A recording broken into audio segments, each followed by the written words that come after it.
So many of us, including the four parents sitting here, have big questions about artificial intelligence and whether it'll be good or dangerous for our children and grandkids. That's the question a father-to-be poses in the new documentary, The AI Doc, or How I Became an Apocaloptimist. It includes interviews with experts on both sides of the debate. The doc also features interviews with CEOs of three major AI companies, OpenAI, Anthropic, and Google DeepMind. Here's a clip. It would be impossible for me to sit across from you and ask you to promise me that this is going to go well. That is impossible. There isn't any easy answers, unfortunately, because it's such a cutting-edge technology.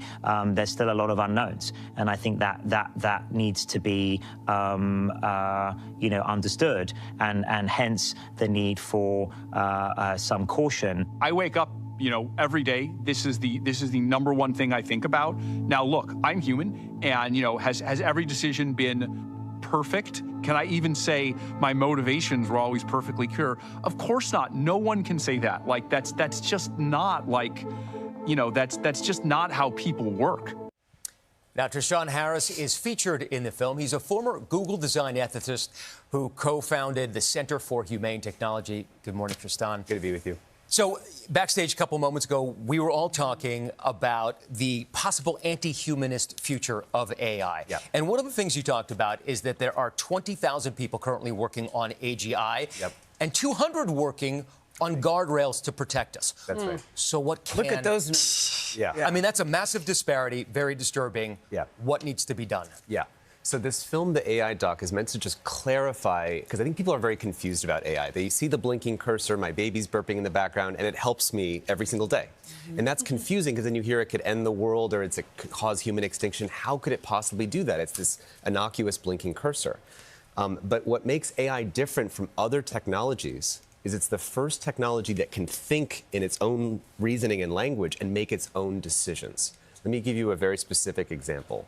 Just 3 weeks ago, Alibaba, the Chinese AI company, found when the AI model was in training, it actually invisibly set up its own communication channel to the outside world, a secret communication channel, and it started mining for cryptocurrency like Bitcoin to acquire resources.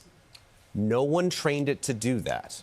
On its own. On its own, it did that. Now, people should feel, do you feel comfortable or stoked hearing? I feel terrified by that. Right, now, hold on. Because if it can go rogue there, what else can it go rogue on? But notice, if you're President Xi Jinping of China, do you feel stoked about that? No, if you're President Donald Trump, do you feel stoked about that? So the point is that actually, this is a humbling moment for humanity. We're building something that reasons for itself. It's like they say that AI is like nuclear weapons, but in the nuclear weapons, you have a human being who pushes the button on either side. Yes. In this case, you have AIs that are reasoning in their own language. And so this is where we're going to an anti-human future if we don't steer. And the point of this film, The AI Doc, is to clarify that current future. And if we can see that we don't want where we're going, we can steer before it's too late. And that's what I'm hoping that the film can accomplish. It showed the good and the bad, but I finished watching it, and I was very unsettled and very disturbed by it and very afraid. Yeah. Because you said people can't separate the promise from the peril. That's right. What is it that people don't understand about AI, about what it can really do to us and for us? Well, I think people are confused. Put that in perspective, the good and the bad. The good and the bad, Yeah. yeah. So the promise and the peril are inextricably linked because artificial intelligence is about understanding patterns. If you apply that to biology, you can see invisible patterns that can lead to new cancer drugs. Yes, a new medicine. But the same AI that knows biology that well to develop new cancer drugs can also develop new biological pathogens, new biological weapons. You can't separate those two. Right. And the upsides don't prevent the downsides. But the downsides can undermine a world that can receive the upside. So you don't get the benefits if you don't mitigate the risks. Also, people will look at this doc and say, okay, I'm very afraid, and then I'll use ChatGPT, and I go, but this is great. Right, exactly. This is wonderful. And that's the confusion, is there's a difference between the blinking cursor that helps me every day and the sort of race to build the most powerful, inscrutable technology we've ever developed that's doing the HAL 9000 behaviors from 2001. And we have to be able to steer it before it So how can we steer AI? Because I'm one of the people that just buries their head in the sand and said, okay, it's going to take over. It's just a matter of time.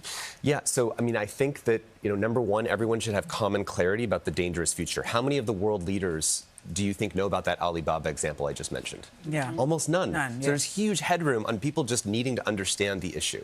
Number two, we do need some kind of international limits for these dangerous AI capabilities. And number three, we need to write laws. The midterm elections are coming up. This should be the number one issue going into the midterm elections. But the film says it's a race to recklessness. Yes. You know, that even if the good guys want to do the right thing with AI, they don't want to come in last. That's right.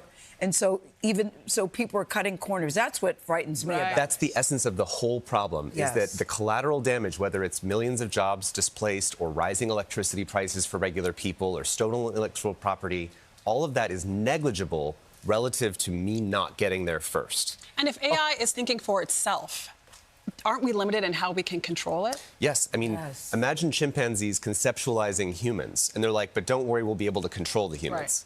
Like, it's a joke. How are the chimpanzees, from their way of seeing the world, going to be smart enough to control the humans? So very quickly, has the train left the station? No, I don't think so.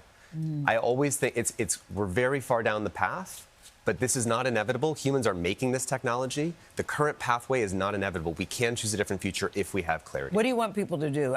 Number one, I think everybody should see that. Everybody should see. Everybody should see that. It's like the film The Day After in 1982. If we all have clarity about nuclear war and we don't want nuclear war, we have to steer.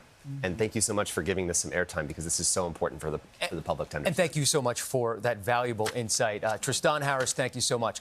Now, the AI doc, or How I Became an Apocaloptimist, is in theaters right now.